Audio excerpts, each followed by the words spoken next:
चालू करते हैं। तो कल रात हमने लेक्चर्स पढ़ा था आपका, बट वेल्डिंग हमने कंप्लीट कर दिया था। बस रात को सोया हूँ, सुबह जग रहा हूँ और सुबह जग के आपके अगला लेक्चर बना रहा हूँ। ठीक है जी। मैंने सोचा आज टाइम है तो थोड़ा बना देता हूँ, सुबह बना दिया आज, इसलिए ठीक है। और कोशिश मेरी ये रहेगी, देखो मैं आपको पता है कि बहुत कोशिशें कंटिन्यू लेक्चर हमारे चल रहे हैं। अब मेरी कोशिश ये रहेगी कि मैं एक दिन में आपको 2-2.5 घंटे का लेक्चर भी दूँ। धीरे धीरे कोशिश कर रहा हूँ, तो जल्दी मतलब मैं करूँगा। देखो पहले थोड़ा बीच में रेगुलरिटी आ गई थी, अब आपने देखा होगा मैं रेगुलर हो गया हूँ। और अब मैं, क्योंकि यार अब देखो थोड़ा नींद पर कंट्रोल हो गया, बीच में थोड़ा बिजी हो गया था तो नींद पर कंट्रोल नहीं था, तो अब मैं 4 घंटे सो के भी लेक्चर बना सकता हूँ। बट पहले क्या है 7 घंटा 8 घंटा नींद निकल रही थी, अब थोड़ा ठीक है, अब 4 घंटे नींद में मेरा काम चल जाएगा। और आप हमेशा देखना मेरी आइस में स्वेलिंग रहती है नीचे, तो ये मैं सोचता सर दारू बहुत ज़्यादा पी रहा हूँ आजकल। दारू नहीं पी रहा हूँ, ये ना सोने की वजह से स्वेलिंग आई है। ठीक है, तो हम बात करते हैं। तो भैया जैसे कि हम जानते हैं कि हमने बट वेल्डिंग को कंप्लीट कर लिया, हम अपने बट वेल्डिंग को कंप्लीट कर चुके हैं। और जैसा कि मैं आपको बता दूं, अब जो हम पढ़ेंगे, जैसे कि हमने डिफरेंट टाइप ऑफ वेल्डिंग पढ़ी थी on the basis of joints. हमने वैसे पहले पढ़ी थी different type of welding on the basis of energy resources. क्या क्या एनर्जी उसमें यूज हो रही थी भाई, लेजर यूज हो रही थी, इलेक्ट्रॉन बीम यूज हो रही थी, या मेटल यूज हो रहा था, मेटल आर्क वेल्डिंग यूज हो रही थी। तो हमने वो देखा था, अलग अलग टाइप पे देखा था। ठीक है, तो अब हम पढ़ रहे थे different type of welding on the basis of joint, किस तरीके से जॉइंट होते हैं। तो जैसे कि मैंने आपको बताया था कि अगर मेंबर्स का जो जॉइंट्स है अगर वो सेम प्लेन में है तो उसके बीच में बट वेल्डिंग होती है, उस जॉइंट को हम बट जॉइंट बोलते हैं। जैसे कि आप देखोगे कि मेरी जो वेल्डिंग है वो 16 से 17 लेक्चर्स में कंप्लीट होगी, और ऐसी कंप्लीट करा रहा हूँ। देखो जी, मैं आपको एक चीज बता देता हूँ। आप बोलोगे सर आप बहुत डिटेल पढ़ा रहे हो, क्यों? मैंने क्या बोला कि मैं आगे के लिए भी पढ़ा रहा हूँ, आने वाले 10 साल के लिए भी। जैसे कि मैं आपको एग्जाम्पल देता हूँ, आज की तारीख में हो सकता है MIG और TIG से क्वेश्चन ना आता हो। आप बोलोगे सर ऐसा क्यों बोलते हो आप कि आने वाले 10 साल से भी आप पढ़ा रहे हो। जैसे कि मैं आपको बताता हूँ, मैंने आपको डिफरेंट टाइप ऑफ वेल्डिंग पढ़ाई on the basis of energy resources, energy sources. ठीक है, तो एनर्जी सोर्सेज की जब हम बात कर रहे थे तो मैंने आपको MIG पढ़ाई, TIG पढ़ाई, सारी टंजस्ट है ना, सब हमने डिस्कस करी। फिर मैंने डिफरेंस इलेक्ट्रॉन बीम पढ़ाई, लेजर पढ़ाई। तो कहने का मतलब क्या है, या रेजिस्टेंस वेल्डिंग पढ़ाई। आज की तारीख में हो सकता है इनसे क्वेश्चन नहीं आ रहा, बट मैं आपको गारंटी देता हूँ इंडिया में थोड़ी जॉब्स कम हो है और कंपटीशन दिन ब दिन बढ़ता जा रहा है, तो एग्जामिनर के पास चॉइस नहीं होगी। मेरा ऐसा नहीं कि मैं स्टील में आपको डिटेल में पढ़ा रहा हूँ, मैं हर सब्जेक्ट को डिटेल में पढ़ा रहा हूँ। मेरी बात समझने की कोशिश करो। आपको भी पता है कि नौकरियां थोड़ी कम है, तो कम निकलती हैं, बच्चे बहुत बढ़ गए हैं, तो एग्जामिनर को भी पेपर टफ का टफ करना पड़ेगा। वो दिन बे दिन उस पेपर को टफ करता जाएगा। आपका वो दिन ज्यादा दूर नहीं होगा जब SSC JEE का पेपर बिल्कुल गेट लेवल का आएगा, और गेट का जो पेपर आएगा वो बहुत खतरनाक आएगा, क्योंकि बच्चे बहुत ज्यादा हो चुके हैं कंपटीशन एग्जाम देने वाले, और वैकेंसीज कम है, तो बच्चे ज्यादा हैं। अब क्या करें, तो वो एग्जामिनर के पास चॉइस क्या होगी कि वो पेपर को इतना टफ बनाए कि जो टफ पेपर को करते वही सेलेक्ट हो। आप जो सोचते थे RS खुरमी से सेलेक्ट हो जाओगे, आज की तारीख में RS खुरमी बहुत अच्छी किताब है। हमारे जमाने में RS खुरमी 1 नंबर किताब थी। हमारे जमाने में RS खुरमी 1 नंबर किताब थी। RS खुरमी पढ़ लो, गुप्ता एंड गुप्ता पढ़ लो, R अघोर पढ़ लो। 3 बुक्स के नाम ले रहा हूं। RS खुरमी जो बुक आती है ऑब्जेक्टिव की, उसके बाद आप R अघोर पढ़ लो और गुप्ता एंड गुप्ता पढ़ लो। अरे भाई साहब, मेरे साथ के, हम तो चलो सरकारी में सेलेक्ट हुए, मेरे साथ के कम से कम 100 लोग गुप्ता एंड गुप्ता पढ़ के राजस्थान PWD में आज भी जॉब कर रहे हैं। गुप्ता एंड गुप्ता पढ़ो राजस्थान PWD में मेरे क्योंकि देखो मैं आपको देखी बात करता हूं, तो उस जमाने में जब मैं आपसे बात कर रहा हूं, जब मैं सेलेक्ट हुआ था SSC JEE, उस टाइम आप R अघोर पढ़ लोगे ना, और गुप्ता एंड गुप्ता पढ़ लोगे, RS खुरमी पढ़ लोगे, तो उन्हीं के बेसिस पे, तीनों के बेसिस पे मैंने SSC JEE निकाला था। इन 3 बुक्स को पढ़ा था मैंने। और आज की तारीख में भाई साहब IES की बुक्स पढ़ लो। मैं आज ही आपको, मैं ये नहीं कहता कि आज भी आप गुप्ता एंड गुप्ता ना पढ़ो, वो तो मैंडेटरी है। गुप्ता एंड गुप्ता भी पढ़नी पड़ेगी, R अघोर भी पढ़नी पड़ेगी, खुरमी भी पढ़नी पड़ेगी, जो IES की बुक्स हैं वो भी पढ़नी पड़ेगी। उसके बाद आपका सिलेक्शन होगा।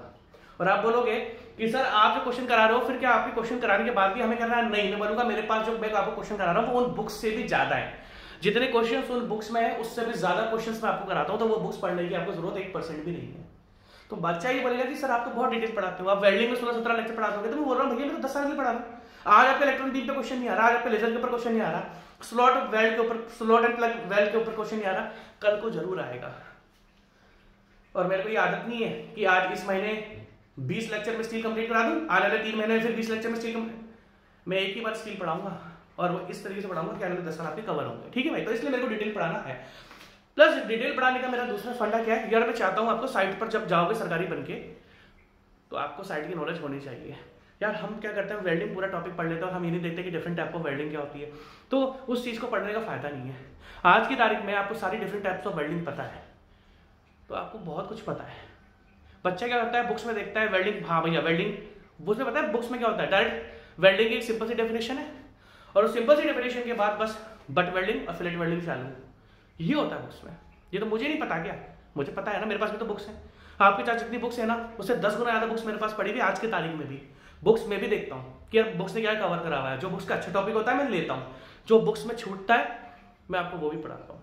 तो बट प्लीज़ समझने की कोशिश करो। आप में हो सकता है कुछ बोलो सर आप इतना लेंथी पढ़ाते हो, हम क्या करें भैया, आपको एक पक्का इंजीनियर बना रहा हूँ ओनली कैमरे की हेल्प से। जो आपको कॉलेज भी नहीं बताता होगा ना आपका, वो मैं आपको कैमरे की हेल्प से बता रहा हूँ, ठीक है जी। आपको कॉलेज भी इतना नहीं पढ़ाएगा, मैं आपको गारंटेड बोल रहा हूँ। इंडिया में 100 कॉलेज ऐसे नहीं होंगे जो मेरे इतना डिटेल पढ़ाता होगा। और आप भी सोचते सर आप बहुत फेंक रहे हो आजकल, बट फेंकने की नहीं है। वेल्डिंग मेरे 16-17 लेक्चर में जाएगा। आप याद करो इस वेल्डिंग का नाम क्या है, सॉरी इस यूनिट का नाम क्या है, इस यूनिट का नाम है कनेक्शंस फास्टनर्स, जिसमें भाई साहब रिवेट्स और बोर्ड्स मैं आपको ऑलरेडी पढ़ा चुका हूं, जिसमें मेरे अराउंड 19 लेक्चर है और 16 से 17 लेक्चर इसमें भी जाएंगे। कितना हो गया, 36 लेक्चर में मैं आपको एक यूनिट कंप्लीट कराता हूं। तो ये कोई बुराई नहीं है, क्योंकि इन यूनिट्स में आपको इतनी डिटेल्ड नॉलेज हो चुकी है कि आप आईआईटी के प्रोफेसर से भी अपनी नॉलेज को एक्सचेंज कर सकते हो। सर देखो मेरे को यही आता है, तो नॉलेज होनी चाहिए। आज की तारीख में नॉलेज नहीं है तो इज्जत नहीं है, तो नॉलेज गेन करो। मुझे नहीं पता कि 36 में तो भाई साहब लोग स्टील कंप्लीट करके ओनली स्टील कंप्लीट, मैं नहीं करूंगा फर्जीवाड़ा, मैं डिटेल से पढ़ाऊंगा, मैं बाल की खाल निकाल के पढ़ाऊंगा, सिंपल सी बात ये है, ठीक है जी। चालू करते हैं। क्योंकि कुछ बच्चे सोच सकते हैं ना कि सर आप बहुत लेंथी पढ़ाते हो, तो मुझे नहीं पता कि मैं लेंथी पढ़ाता हूँ, मुझे पता है। अभी मैं इसको लेंथी पढ़ा रहा हूँ, जब ये कंप्लीट होगा तब दूसरा, मेरे को क्या खुशी नहीं होगी कि मैं अपने सब्जेक्ट को कंप्लीट कर दूँ। मैं भी तो चाहता हूँ कि मैं अपने सब्जेक्ट को कंप्लीट कर दूँ, बट मैं फर्जी 36 लेक्चर में स्टील को कंप्लीट नहीं करूंगा, फर्जी नहीं पढ़ाऊंगा, चाहे कितना लेट हो जाऊंगा, फर्जी नहीं पढ़ाऊंगा, सिंपल सी बात ये है, ठीक है। चालू करते हैं।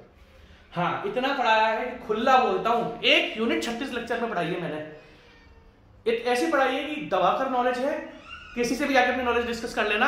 आप एक काम करो, ये यूनिट जो मैं पढ़ा रहा हूँ इसको पढ़ने के बाद किसी को भी अपने दोस्तों को बुलाओ और बताओ तेरे को वेल्डिंग की क्या, तूने वेल्डिंग पढ़ लिया, बोलेगा पढ़ लिया, फिर अपनी नॉलेज उससे डिस्कस करने चालू करना, फिर पता लगेगा डिफरेंस क्या होता है। और मैं तो बोलता हूँ अपने प्रोफेसर से डिस्कस कर लो, आपका प्रोफेसर भी आपकी तारीफ करेगा कि बेटा आपके पास बहुत नॉलेज है, ठीक है। क्योंकि यार ये चीज़ें मैंने सबको पढ़ाते हुए देखा है, मैं बहुत सालों से पढ़ा रहा हूँ, तो इन चीज़ों का मुझे डिफरेंस पता है। 36 लेक्चर को स्टील में कंप्लीट करना और 36 लेक्चर में स्टील की एक यूनिट कंप्लीट करने में जमीन आसमान का डिफरेंस होता है। और तभी बोलता हूँ कि इंडिया में सबसे ज़्यादा पढ़ाता हूँ, सबसे ज़्यादा। 36 घंटे में एक यूनिट किसी कॉलेज में भी नहीं पढ़ाई जाती होगी, क्योंकि किसी कॉलेज में भी इतना डिटेल नहीं पढ़ाया जाता, शायद आईआईटी में भी नहीं, शायद, ठीक है। चालू करते हैं।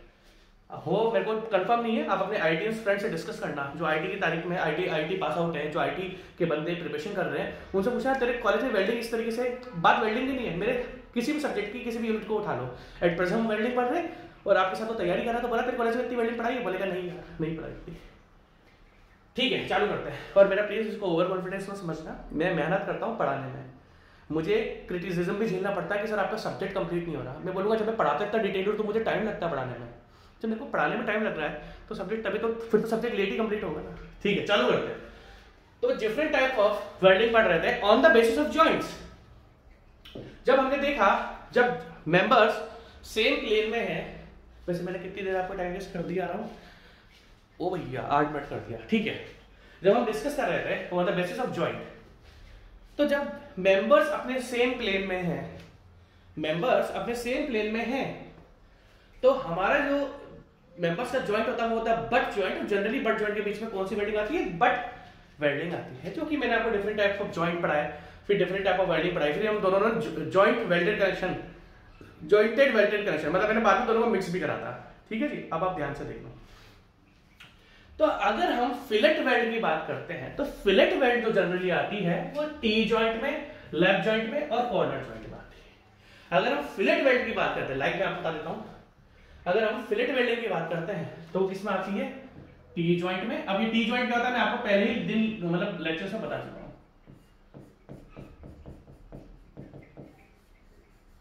और प्लीज यार ये ना मेरा कोई और वर्ड समझना कि आप सर बहुत फेंक रहे हो, आप तो बहुत ज्यादा नहीं यार, मैं दिल से पढ़ाता हूँ और ऐसा पढ़ाता हूँ कि बच्चे को नॉलेज इतनी खतरनाक हो ना कि वो अगर 1 लाख बच्चों के बीच में बैठेगा ना तो वो टॉप 10 में जरूर आएगा नॉलेज को डिस्कस करके, ठीक है।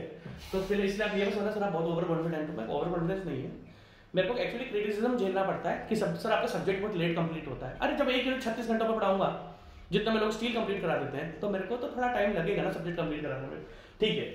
तो अगर हम इसकी बात करें तो जनरली जो टी जॉइंट होता है उसमें जो वेल्डिंग आती है वो आती है आपकी फिलेट वेल्डिंग। अगर हम लैप जॉइंट की बात करते हैं तो लैप जॉइंट में जो वेल्डिंग आती है वो कौन सी होती है, फिलेट वेल्डिंग, ठीक है जी। कौन सी वेल्डिंग आती है, फिलेट वेल्डिंग। अगर हम कॉर्नर की बात करते हैं तो कॉर्नर में ये हो गया इंटरनल कॉर्नर, इसमें कौन सी वेल्डिंग आती है आपकी, फिलेट वेल्डिंग। फिलेट वेल्डिंग को देख के आपको एक चीज तो पता लग रही है कि हाँ फिलेट वेल्डिंग सर जो शेप है वो जनरली ट्रायंगुलर होता है।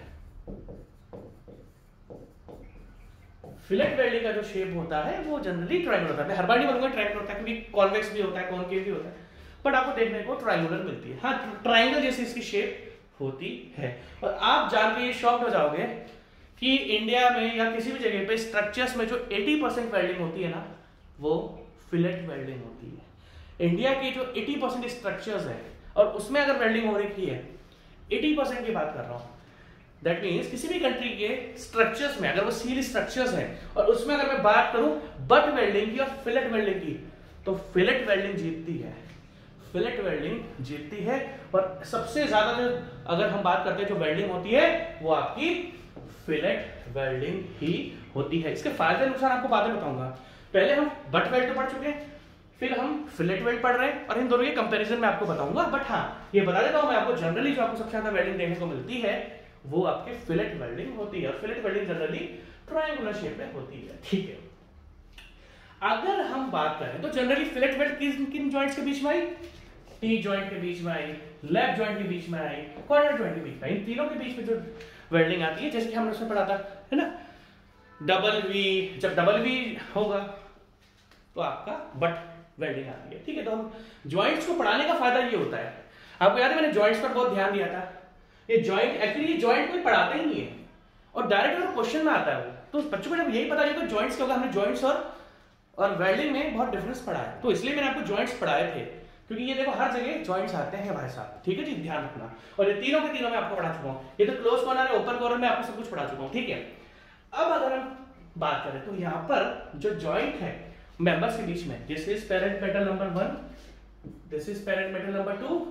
अगर मैं आपसे पूछूं कि इन दोनों के बीच में जॉइंट कौन सा है, अगर मैं आपसे पूछूं कि इन दोनों के बीच में जॉइंट कौन सा है, तो आप बोलोगे सर खुला टी जॉइंट है, सर टी जॉइंट है। तो टी जॉइंट में हम कौन सी यूज करते हैं, फिलेट वेल्डिंग। अगर आप ध्यान से देखो, ध्यान से देखना, जिस तरीके से हमने बट वेल्डिंग के फीचर्स पढ़े थे, सेम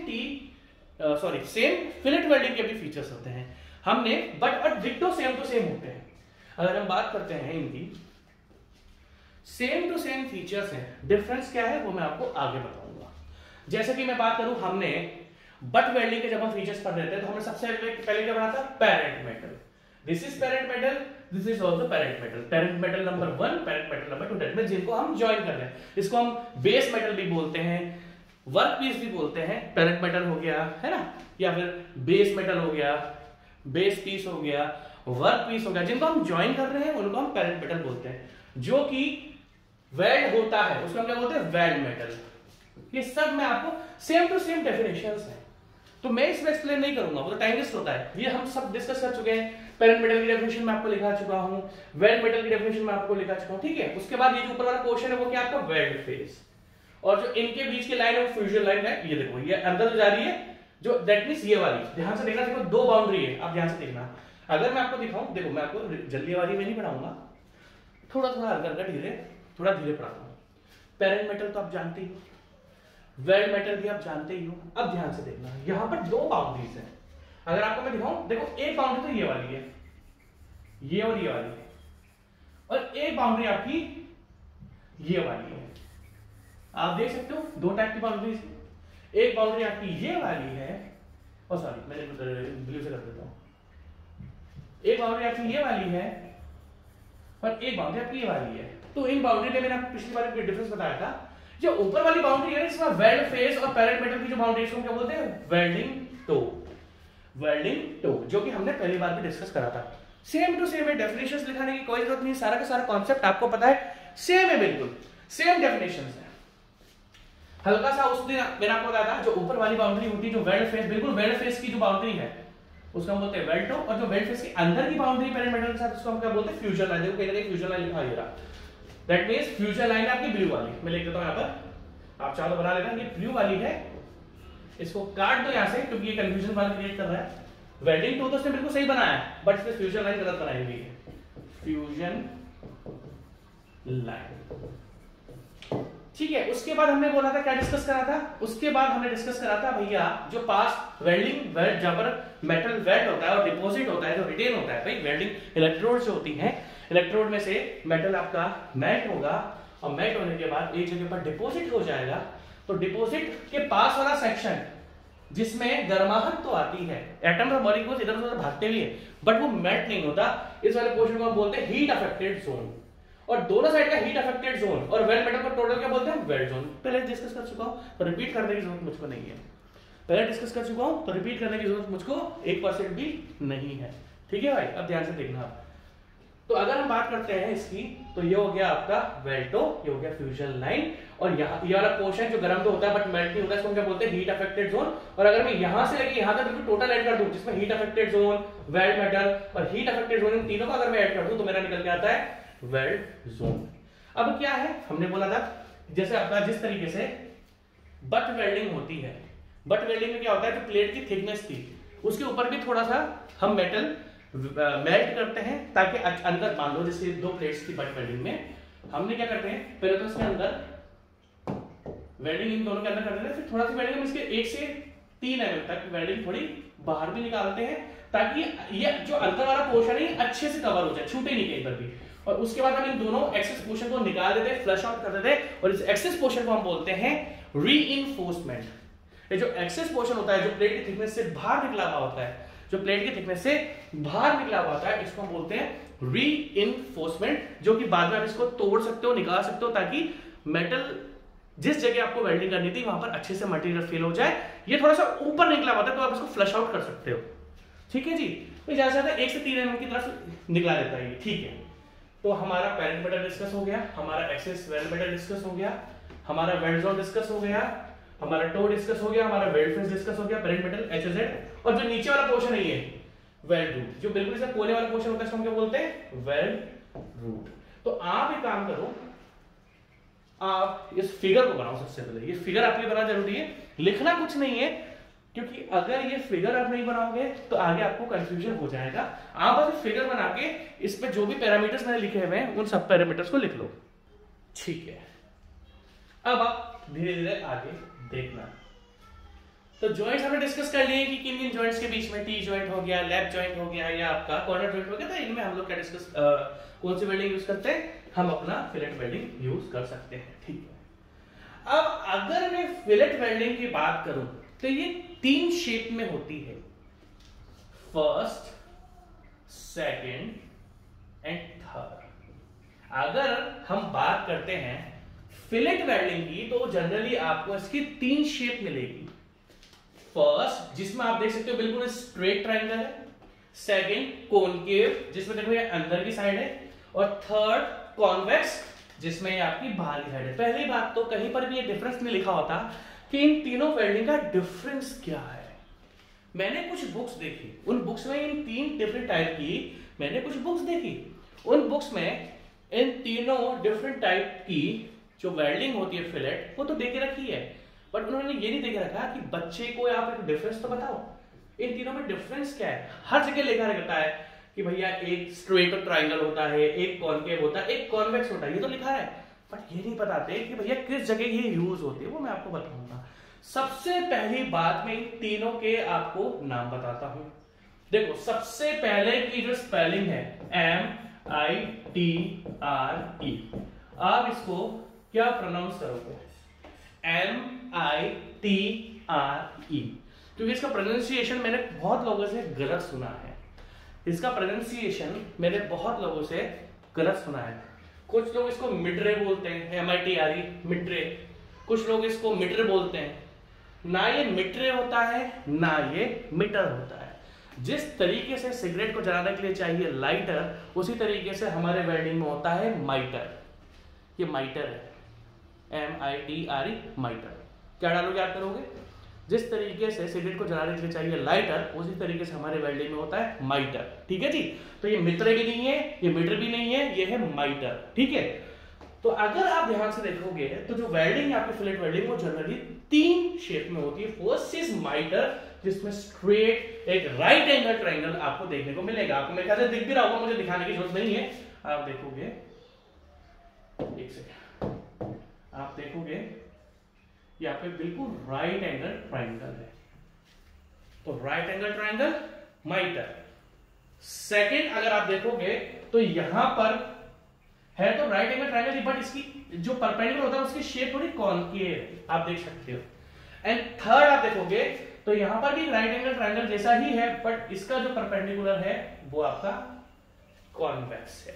अब सबसे पहली बात, कहां ये यूज होती है, मैं आपको सिंपल सी बात बताता हूं। अगर इन तीनों different type of fillet welding को मैं कह रहा हूं पूरी दुनिया पढ़ाती है इसको, बट कोई, और ये शेप भी पढ़ाते हैं लोग, कोई ये नहीं बताता कि इन तीनों में डिफरेंस क्या है। इन तीनों में डिफरेंस है भाई साहब, सिंपल सी बात है भाई, हमारी कोई चीज टूट गई, मान लो मेरा कोई प्लास्टिक का कप टूट गया, जो बच्चों के खिलौने होते हैं वो बच्चों के खिलौने टूट गए, तो हम उसको फेविक्विक से चिपकाते हैं। फेविक्विक इंडिया में सबसे बेस्ट एडिसिव है चीजों को चिपकाने के लिए, आप उंगली भी चिपक जाती है। तो सस्ता सा मार्केट में 5 रुपए की ट्यूब आती है, जो सस्ता सा मार्केट में अवेलेबल होता है। तो बच्चों के खिलौने टूट गए, आपको उनको जोड़ना है, या आपका कुछ चश्मा टूट गया, तो हम एक फेविक्विक से यूज करते हैं। अब कुछ लोग उसमें कंजूसी से बहुत कम फेविक्विक लगाते हैं, मेरी बात ध्यान से सुनना, आपको अपना डिफरेंस पता लग जाएगा। कुछ लोग जो फेविक्विक लगाते हैं वो बहुत कम लगाते हैं। मान लो कोई पोर्शन टूट गया तो वो एक, जैसे मान लो ये बच्चों का खिलौना टूट गया, तो कुछ लोग क्या करेंगे, थोड़ी थोड़ी सी फेविक्विक लगाएंगे, इधर लगा दी, इधर लगा दी, ये थोड़ी थोड़ी फेविक्विक लगाएंगे। कुछ लोग नॉर्मल लगाएंगे, और कुछ लोग फेविक्विक भरकर लगाते हैं। इस तरीके से फेविक्विक भरकर लगाते हैं कि उनके हाथ में भी फेविक्विक चिपक जाती है, फिर उंगली चिपक जाती है। मैं उनमें से हूं जो भर के लगाता है, क्योंकि मैं सोचता हूं 100 रुपए की चीज 5 रुपए से जोड़ रहा हूं तो 5 रुपए ढंग से यूज कर लूं, तो मैं पूरा चिपका देता हूं उसको बस। तो अगर मैं आपसे सिंपल सी बात पूछूं, एक इंसान ने उस टूटे हुए खिलौने को फेविक्विक से तो चिपकाया, बट बहुत कम चिपकाया, 1-2 ड्रॉप्स उसकी डाली। कुछ लोगों ने बिल्कुल अच्छे से कवर कर दिया, और मेरे साथ भी पूरा भर के फेविक्विक डालते हैं कि उसके हाथ ही चिपक जाते हैं। तो अगर मैं आपसे पूछूं इन तीनों केसेस में सबसे अच्छा कौन सा चिपका होगा, तो नो डाउट जिसने भर के फेविक्विक उसमें डाली है खिलौनों के बीच में, वो सबसे अच्छा ज्वाइन हुआ होगा। जिसने कंजूसी से डाली है वो अच्छे से ज्वाइन नहीं हुआ होगा। तो अगर हमने 3 टूटी हुई प्लास्टिक की चीजें फेविक्विक से चिपकाई, तो सबसे ज्यादा वो चिपका अच्छे तरीके से चिपका होगा जिसमें मैंने फेविक्विक भरकर डाली, और सबसे बेकार वो चिपका होगा जिसमें मैंने फेविक्विक कम डाली। अब आप अपने आप डिसाइड कर लो किसमें फेविक्विक ज्यादा है, किसमें फेविक्विक कम है, अपने आप डिसाइड कर लो। आप अपने आप डिसाइड कर सकते हो किसमें आपको वेल्डिंग का माल ज्यादा दिख रहा है और किसमें आपको वेल्डिंग का माल कम दिख रहा है। अब अगर आप ध्यान से देखोगे, वेल्डिंग में इस जगह मुझे सबसे ज्यादा वेल्ड मेटल दिख रहा है, हाईएस्ट वेल्ड मेटल। पूरी दुनिया पढ़ाती है, इसका डिफरेंस आज तक किसी ने बताया ही नहीं। तभी तो बोलता हूं मैं इंडिया में खतरनाक पढ़ाता हूं भाई जी, ठीक है। सबसे ज्यादा माल है इसके अंदर, वेल्ड मेटल जो आपको दिख रहा है सबसे ज्यादा इसके अंदर दिख रहा है, एक्सट्रीम एक्सेस है, ठीक है। उसके बाद इसके बाद जो थोड़ा सा कम दिख रहा है, आप देखो सबसे ज्यादा हाईएस्ट इसमें तो अब इससे कम ही होगा, वो आ रहा है यहां पर average weld metal, average weld metal. और यहां पर आप देखोगे तो यहां पर थोड़ा सा लेस वेल्ड मेटल है, लेस वेल्ड मेटल। तो भैया सिंपल सी बात है, अगर मैं आपसे पूछूं इन तीनों में सबसे ज्यादा स्ट्रेंथ किसकी होती है, आप अपने आप देख के बता दो। अगर मैं आपसे पूछूं इनमें सबसे ज्यादा स्ट्रेंथ किसकी होती है, तो भैया जिसमें सबसे ज्यादा फेविक्विक है, सबसे ज्यादा फेविक्विक किसमें है, सर कॉन्वेक्स में। तो ध्यान रखना इन तीनों में सबसे ज्यादा स्ट्रेंथ, मैं कह रहा हूं कि एक किताब में मेरा लिखा हुआ एक बार, इन तीनों में से जो सबसे ज्यादा स्ट्रेंथ होती है, जिसमें सबसे ज्यादा फेविक्विक है, जिसमें दैट मींस जिसमें सबसे ज्यादा वेल्ड मेटल है, वो है आपका कॉन्वेक्स शेप में। कॉन्वेक्स के बाद जिसकी स्ट्रेंथ ज्यादा होती है वो कौन सा है, एवरेज वेल्ड मेटल। इसमें थोड़ा अच्छा खासा डाला है बट हाईएस्ट से कम डाला है, तो हम उसको बोलते हैं माइटर। याद रखना, सिगरेट का लाइटर और वेल्डिंग में माइटर। वरना सब मित्र मित्र बोलोगे सारे के सारे इसको, ठीक है। उसके बाद जो सबसे कम है आप देखोगे कॉनकेव, और कॉनकेव में आप देखोगे मटेरियल सबसे कम है, तो इन दोनों कंपैरिजन में इसकी स्ट्रेंथ थोड़ी कम होती है। अब आप बोलोगे सर तो मैं इसको क्यों यूज करूंगा? अरे जिस स्ट्रक्चर पर वाइब्रेशंस नहीं आ रहे हो, मानो किसी स्ट्रक्चर पर बहुत हाई वाइब्रेशंस है, अब आप बोलोगे देखो सिंपल सी बात है, अगर मैं आपको बोलूं सबसे हाई स्ट्रेंथ फिलेट वेल्ड कौन सी है, तो भाई साहब कॉन्वेक्स है।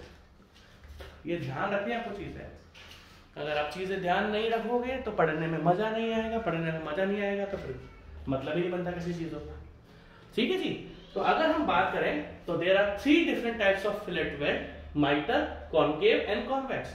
इसमें इसकी हाईएस्ट वेल्ड हाईएस्ट स्ट्रेंथ है, इसकी एवरेज स्ट्रेंथ है, इसकी लोएस्ट स्ट्रेंथ है। अब मान लो किसी स्ट्रक्चर पे वाइब्रेशंस है ही नहीं बिल्कुल भी, तो मैं वहां पर कॉनकेव और माइटर यूज कर सकता हूं। बट अगर किसी स्ट्रक्चर्स में बहुत हाईली वाइब्रेशंस है और हमें वो स्टील स्ट्रक्चर्स में वेल्डिंग करनी है, और वेल्डिंग भी T joint, lap joint, corner joint में करनी है, मान लो ऐसे हाई स्ट्रक्चर लाइक रेलवे का जो स्टील स्ट्रक्चर होता है ना, और मान लो उस पर आपके वाइब्रेशंस आ रहे हैं, तो उस जगह मैं कॉन्वेक्स वेल्डिंग यूज करूंगा क्योंकि इसकी स्ट्रेंथ ज्यादा होती है। और कोई ऐसा स्ट्रक्चर है यहाँ पर बिल्कुल भी वाइब्रेशंस नहीं, थोड़े बहुत वाइब्रेशंस के लिए माइटर यूज कर लो, और बिल्कुल जीरो वाइब्रेशंस है तो उसके लिए हम कॉनकेव को यूज कर सकते हैं, ठीक है।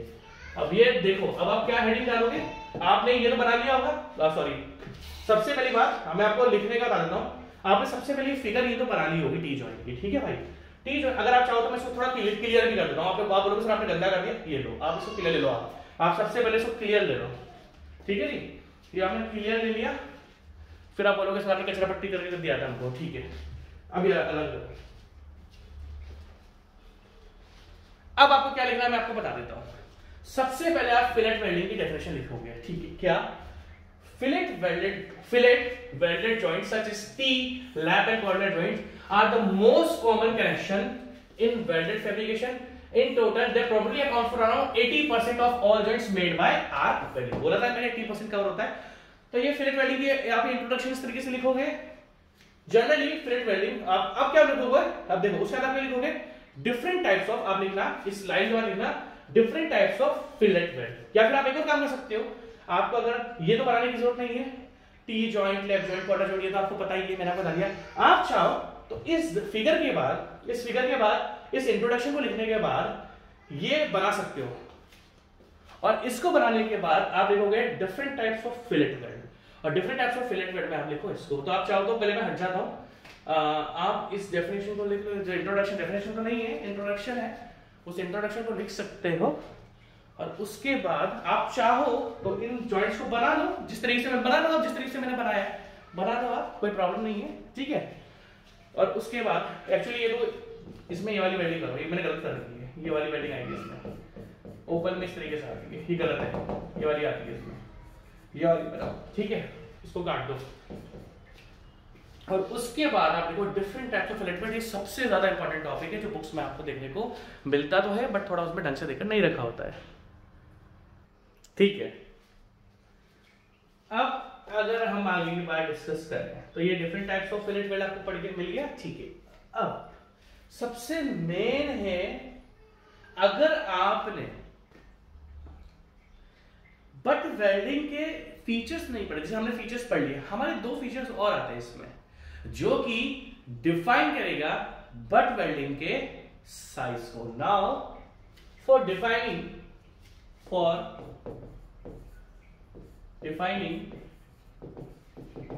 या फिर डिफाइनिंग पर, या हम बात बोल सकते हैं स्पेसिफिकेशन ऑफ फिलेट वेल्ड। मेरे मुंह से बार बार बट वेल्ड निकल रहा है, मेरे मुंह से बट वेल्ड निकल रहा है, थोड़ा बट वेल्ड ज्यादा पड़ा है ना, तो बट वेल्ड निकल रहा है, तो थोड़ा ध्यान रखना है ना। फिलेट वेल्ड जिस तरीके से हमने बट वेल्ड के स्पेसिफिकेशन पढ़े थे, उसी तरीके से हम फिलेट वेल्ड के स्पेसिफिकेशन पढ़ेंगे। उसके लिए मैं आपको 2 पैरामीटर बता रहा हूं, अगर ये 2 पैरामीटर आपने समझे तो आपको प्रॉब्लम हो जाएगी। जिस तरीके से मैं आपसे बात डिस्कस कर रहा हूं, अगर मैं आपसे पूछूं कि बट वेल्डिंग की साइज को, अगर मैं डिस्कस करूं आपसे बट वेल्डिंग की साइज को डिस्क्राइब करने के लिए, बट वेल्डिंग की साइज को डिस्क्राइब करने के लिए हम कौन सा पैरामीटर लेते हैं, तो आप बोलोगे सर थ्रोट थिकनेस, अगर बोलो बट वेल्डिंग की साइज को डिफाइन करने के लिए कौन सा पैरामीटर था, तो आप बोलोगे सर थ्रोट थिकनेस। उसी तरीके से फिलेट वेल्डिंग की साइज को डिफाइन करने के लिए भी दो पैरामीटर्स होते हैं। इन दो में से काम में आता है आपका एक पैरामीटर, ठीक है। तो सबसे पहले अगर हम डिस्कस करें, जिस तरीके से हमने थ्रोट थिकनेस का पैरामीटर पढ़ा था और वो थ्रोट थिकनेस की बट वेल्डिंग की साइज को डिफाइन कर रहा था, उसी तरीके से ये डिफाइन करते हैं आपका, ये दो पैरामीटर्स डिफाइन करेंगे आपका फिलेट वेल्डिंग के साइज को। अगर आप ध्यान से देखोगे, ध्यान से देखना, ये लो ले लेता हूं, एक लाइन देखो, ध्यान से देखना, दो चीजें दिखा रहा हूं मैं आपको, बहुत ध्यान से देखना। देखो वो सॉरी वो हाइपोटेन्यूज थी, मेरे मुंह से परपेंडिकुलर निकल गई, हाइपोटेन्यूज, सॉरी मैंने यहाँ पर आपको इसको परपेंडिकुलर बोल दिया, हाइपोटेन्यूज है ना, ये मेरे मुंह से मेरे शायद यहाँ पर परपेंडिकुलर निकल गया था, हाइपोटेन्यूज, ठीक है। आप बोलोगे सर आपको परपेंडिकुलर हाइपोटेन्यूज ही पता नहीं, तो this is perpendicular, this is base, this is hypotenuse, तो मैंने शायद परपेंडिकुलर बोल दिया उसको मैं ना शायद, ठीक है, वो थोड़ा कर लेना है ना, मेरे मुंह से गलती से निकल गया, ठीक है। अब अगर हम आगे की बात डिस्कस करें, अगर आगे की बात डिस्कस करें तो देखो ये ट्राइंगल है, परपेंडिकुलर और बेस, ध्यान से देखना, परपेंडिकुलर और बेस, ध्यान से देखना। अगर हम बात डिस्कस करें, ध्यान से देखना, यहां पर on the basis of shape, अभी आप ध्यान से देखना, on the basis of shape हमने फिलेट वेल्डिंग को तीन टाइप से डिफाइन करा था, आपको बहुत ध्यान से देखना पड़ेगा। On the basis of shape देखो, एक की राइट एंगल ट्राइंगल थी, एक की कॉन्केव थी, एक की कॉन्वेक्स थी। On the basis of shape हमने फिलेट वेल्डिंग को तीन टाइप में डिफाइन करा, ठीक है। अब आपको ध्यान से देखना पड़ेगा। दूसरी बात, जब मैं आपको बट वेल्डिंग पढ़ा रहा था तो मैंने आपको बताया था बट वेल्डिंग जनरली दो टाइप की होती है, कौन कौन सी? एक होती है, जब मैं आपको बट वेल्डिंग पढ़ा रहा था तो मैं आपको बट वेल्डिंग दो टाइप की बताई थी, on the basis of penetration of welding. एक थी fully penetration weld, fully penetration weld, and एक था partial penetration weld, partial penetration weld. जब मैं आपको बट वेल्डिंग पढ़ा रहा था तो एक तो मैंने आपको पढ़ाया था फुली पेनिट्रेशन वेल्ड और एक पार्शियल पेनिट्रेशन वेल्ड। और ये पेनिट्रेशन मतलब क्या है कि वेल्डिंग कितने अंदर तक गई है मेटल के। अब आप ध्यान से देखना, जिस तरीके से on the basis of penetration, जिस तरीके से on the basis of penetration को बट वेल्ड को हम दो टाइप में डिफाइन करते हैं, एक होता है फुली पेनिट्रेशन वेल्ड, एक होता है पार्शियल पेनिट्रेशन वेल्ड। उसी तरीके से on the basis of penetration, on the basis of penetration, fillet weld को भी हम दो टाइप में डिफाइन करते हैं। बट वेल्डिंग की अगर बात हुई तो वो हो गया आपका फुली पेनिट्रेशन वेल्ड और यहां पर होता है पार्शियल पेनिट्रेशन वेल्ड। अब यहां पर इसमें पार्शियल कुछ नहीं होता, एक सिंपल आपने मेटल को चिपका दिया, मतलब मेटल पे वेल्ड मेटल ऊपर से चिपका दिया, इसको हम बोलते हैं माइटर। दूसरा कि जो वेल्ड मेटल, अगर आप ध्यान से देखोगे यहां पर जो वेल्ड मेटल है ये ना पेरेंट मेटल के भी अंदर तक जा रहा है। अगर आप ध्यान से देखोगे तो यहाँ पर पेरेंट मेटल के अंदर नहीं जा रहा, बस पेरेंट मेटल के ऊपर है, तो इसको हम बोलते हैं माइटर फिलेट। उसी तरीके से अगर हम बात करते हैं डीप पेनिट्रेशन की, यहाँ पर क्या था फुली पेनिट्रेशन एंड पार्शियल, तो इसमें फुली पार्शियल होता है, दोनों ही फुली होते हैं। डिफरेंस क्या है, एक मेटल की सरफेस तक जाता है और अगर आप ध्यान से देखोगे तो वो एक मेटल की अंदर तक है, एक मेटल के अंदर तक है, यहां तक एक मेटल के अंदर तक है। तो हमने फिलेट वेल्ड को किस चीज में डिफाइन करा, दो पार्ट्स में, एक में जो वेल्ड मेटल है दोनों फुली पेनिट्रेशन है, बट डिफरेंस ये कि यहां पर ये मेटल के भी अंदर तक हम लेके चल रहे हैं इसको, दैट मींस इसको हमने बोलते हैं डीप पेनिट्रेशन फिलेट और इसको माइटर फिलेट, ठीक है। मुद्दा मेरा ये नहीं था, आपको ध्यान रखना है कि भाई फिलेट वेल्ड में एक तो ऊपर ऊपर कर जाती है और थोड़ी अंदर तक जाती है, जो अंदर तक जाती है उसको डीप पेनिट्रेशन बोलते हैं। अब आप ध्यान से देखना, अब ध्यान से देखो मेन चीज क्या है, मैं आपको पढ़ा था पैरामीटर्स। अगर मैं फिलेट वेल्ड के पैरामीटर्स की बात करूं आप लोगों से डिस्कस, अगर मैं फिलेट वेल्ड की पैरामीटर्स की बात करूं तो आप देख सकते हो यहां पर देखो ये परपेंडिकुलर है ट्रायंगल का, ये क्या है बेस। उसी तरीके से हम यहां पर आते हैं तो ये भी परपेंडिकुलर है और ये क्या राइट एंगल ट्रायंगल का बेस, ठीक है जी। अगर हम परपेंडिकुलर बेस की बात करते हैं डिस्कस, तो इन दो पैरामीटर्स को हम बोलते हैं, परपेंडिकुलर बेस को हम बोलते हैं लैग लेंथ। मैं आपको ऐसे दो पैरामीटर्स बता रहा हूं जिससे हम फिलेट वेल्ड को, उसकी साइज को, उसके शेप को डिस्क्राइब करेंगे। तो पहला पैरामीटर जो मेरे पास निकल के आया वो होता है लैग लेंथ। और अगर आप ध्यान से देखोगे तो इस हाइपोटेन्यूज से लेके इस पॉइंट तक की जो बीच की डिस्टेंस है, ये वाली, इस हाइपोटेन्यूज से लेके इस पॉइंट की जो बीच की डिस्टेंस है, इसको हम बोलते हैं थ्रोट थिकनेस। यहां से देखना, मैंने दो चीजें बनाई है, ब्लैक अलग बनाया है, ब्राउन अलग बनाया है ना। अगर आप ध्यान से देखोगे तो एक मैंने देखो बिल्कुल इस पॉइंट पे, यहां से लेके हाइपोटेन्यूज पे अगर परपेंडिकुलर डालता हूं तो ये होती है आपकी throat thickness. So one is lag length and other is throat thickness. पूरा का पूरा बनाऊं अब जो मैंने बना कर रखा हुआ, ये आपको पूरा बनाना पड़ेगा क्योंकि धीरे धीरे कंफ्यूजन चालू हो जाएगा। आपको ये दिख तो रहा है ना, मतलब मोबाइल में देखोगे तो नहीं दिखेगा, लैपटॉप में देखोगे तो अच्छे से दिख जाएगा। येलो वाला जो है वो लेग लेंथ है और जो ब्लैक वाला मैंने बनाया वो आपका थ्रोट थिकनेस है। भाई होप आपने बना लिया होगा, ठीक है। अब धीरे धीरे करके मैं आपकी फिलेट वेल्डिंग के स्पेसिफिकेशन बताने वाला हूं। अगर हम बट वेल्डिंग की बात करें, तो बट वेल्डिंग का जो साइज बताता है वो कौन डिस्क्राइब करता है? थ्रोट थिकनेस डिस्क्राइब करता है। अगर मैं फिलेट वेल्डिंग की बात करूं तो फिलेट वेल्डिंग की जो साइज को डिस्क्राइब करता है, अगर हम लोग डिस्कस करते हैं फिलेट वेल्डिंग की, बट वेल्डिंग में साइज को डिस्क्राइब कर रहा था कौन, कितने साइज की होगी, वो डिस्क्राइब कर रहा था throat thickness. But fillet welding में जो साइज को डिस्क्राइब करता है वो थ्रोट थिकनेस नहीं होती, वो होती है lag length. That means in fillet welding length describe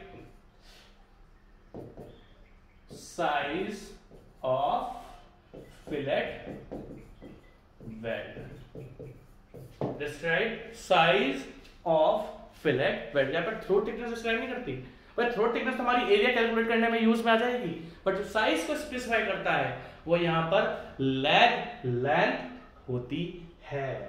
ध्यान से देखना, the size of normal fillet shall be taken as the minimum leg length। अब देखो इसने क्या वर्ड लिखा, मिनिमम leg length। मिनिमम का मतलब क्या होता है, देखो मैं आपको बताता हूं भाई। हो सकता है या तो ये दोनों leg length, that means leg length number 1 L1 और ये हो गई आपकी L2। अब ध्यान से देखना, अगर ये L1 और L2 बराबर है, दोनों बराबर है, तो दोनों में से किसी भी एक के दोनों बराबर है तो ये बनेगा आपका साइज, या फिर आपका क्या बनेगा, size of fillet weld. But अगर इनमें से एक लैग तो बड़ी है और एक लैग छोटी है, ये जो लैग दिखा रही है आपकी, मान लो यहां पर L2 और यहां पर है L1, यहां पर हम लेते हैं कि L2 is less than L1, तो जो छोटी साइड होगी ना वो बनेगी आपकी साइज ऑफ फिलेट वेल्ड। ध्यान से आपको देखना पड़ेगा, बहुत अच्छा टॉपिक बता रहा हूं मैं आपको और आगे मैं इसको और डीप लेके जाने वाला हूं। तो याद रखना, हम हमेशा अगर साइज के बाद जाते हैं, the size of normal fillet shall be taken as the minimum of leg length। अब आप ध्यान से देखना, मैं आपको बहुत बढ़िया चीज बता रहा हूं। देखो अगर हम बात करते हैं, येलो से बनाता हूं, देखो तीन चीजें लिखी हैं यहां पर, आप ध्यान से देखना, तीन चीजें लिखी हुई है आपकी, बहुत ध्यान से आपको देखना पड़ेगा, बहुत इंपॉर्टेंट चीज बता रहा हूं मैं आपको। सबसे पहले ये थोड़ा फाइल थोड़ी ब्लर है, आपको दिख रहा है ये, अगर शायद क्लियर नहीं दिख रहा होगा, थोड़ा मोटा मोटा सा दिख रहा है ना, गंदा सा। मैं आपको बता देता हूं, देखो फर्स्ट केस, सेकंड केस, आप क्या डालोगे, फिलेट वेल्ड, या डालोगे heading size of fillet weld, आप हेडिंग डालोगे साइज ऑफ फिलेट वेल्ड, आप हेडिंग डालोगे साइज ऑफ फिलेट वेल्ड, ठीक है जी। तीन कैसे डालोगे, तीन टाइप से हम साइज को डिफाइन कर सकते हैं। पहले वाले में आप देखोगे, ध्यान से देखना, ये बिल्कुल ये बिल्कुल इसके फेस पर आ रहा है, देखो ये इस तरीके से। थोड़ा बहुत जो मेल्ट होकर अंदर जाएगा वो एक अलग चीज है भाई, थोड़ा बहुत तो वेल्ड मेटल मेल्ट हो गई सही, तो हम थोड़ा हल्का सा अंदर बना सकते हैं इस तरीके से भाई। अगर मैं वेल्डिंग करूंगा मेटल के ऊपर तो हल्का सा अंदर जाएगा।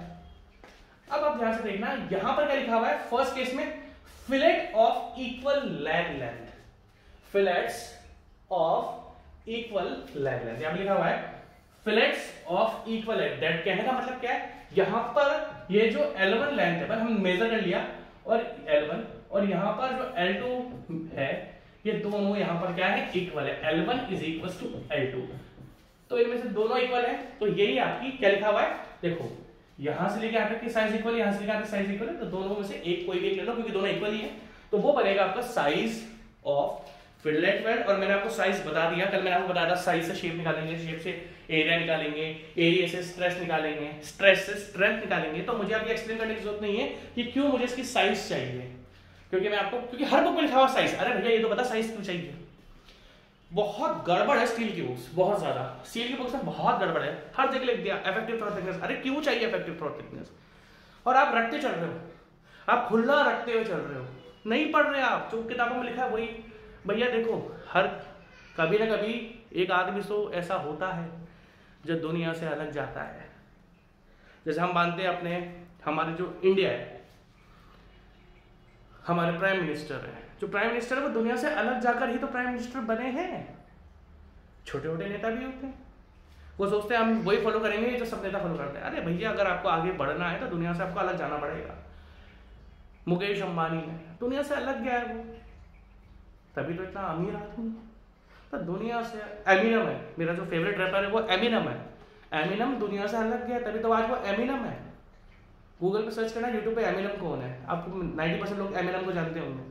तो दुनिया से अलग जाना पड़ता है। मैं आपको बोल रहा हूँ, बोलोगे सर आप बहुत फेंकते हो यार, नहीं, बुक्स में रियली स्टील थोड़ी गड़बड़ देकर रखी हुई है। और मैं शुरुआत कर रहा हूँ स्टील की बुक्स सुधारने की। तो आज की तारीख में जो स्टील की बुक्स लिखो ना, वो लिखना मेरे कंटेंट से, क्योंकि आपके कंटेंट में थोड़ी गड़बड़ है ना, क्योंकि मैं शुरुआत कर रहा हूँ स्टील की बुक्स को इंप्रूव करवाने की। बहुत गड़बड़ बुक्स लिखी हुई है स्टील की, और लैंग्वेज बहुत कॉम्प्लिकेटेड लिखी हुई है। अरे जिस तरीके से बीएमसी की लैंग्वेज लिखी हुई है ना, बीएमसी की लैंग्वेज देखो क्या ऐसी लैंग्वेज है, मस्त लैंग्वेज है। उसी तरीके से आपको स्टील की बुक्स को भी लैंग्वेज में इजी करना पड़ेगा। आपको डिफरेंट टाइप ऑफ फिगर्स दिखाने पड़ेंगे, जिस तरीके से हम फिगर्स दिखाएं तो जाके स्टील की बुक्स एक अच्छी बुक बन पाएगी। मैं किसी भी स्टील की बुक को अच्छा नहीं मानता, सब कॉम्प्लिकेटेड। आप एक किताब पढ़ते, बीएमसी को खुद से पढ़ोगे तो समझ में आता है, स्टील को खुद से पढ़ोगे तो समझ में क्यों नहीं आता है? आपको पता है, आप जो बोलते हो ना सर हमें कुछ सब्जेक्ट समझ में नहीं आ रहे, क्योंकि उनकी बुक्स कॉम्प्लिकेटेड है। अगर एक अच्छी बुक मार्केट में अवेलेबल होती है ना, तो आपको वो भी, जिस तरीके से आप बीएमसी खुद पढ़कर समझ सकते हो, उसी तरीके से हर सब्जेक्ट पढ़ के समझ सकते हो। और जो सब्जेक्ट्स आपको आ नहीं रहे वो सब्जेक्ट है जिनकी किताबें अच्छी लिखी भी नहीं है, चाहे वो कितने भी बड़े राइटर्स हो। मैं तो उनके सामने चीटी भी नहीं हूँ, तो बैक्टीरिया भी नहीं उनके सामने, उनकी नॉलेज के सामने। बट इसका मतलब ये नहीं है कि मैं उनकी बुक्स को क्रिटिसाइज नहीं कर सकता। हाँ, आपकी बुक्स में कमी है, ठीक है, आगे चालू करते हैं।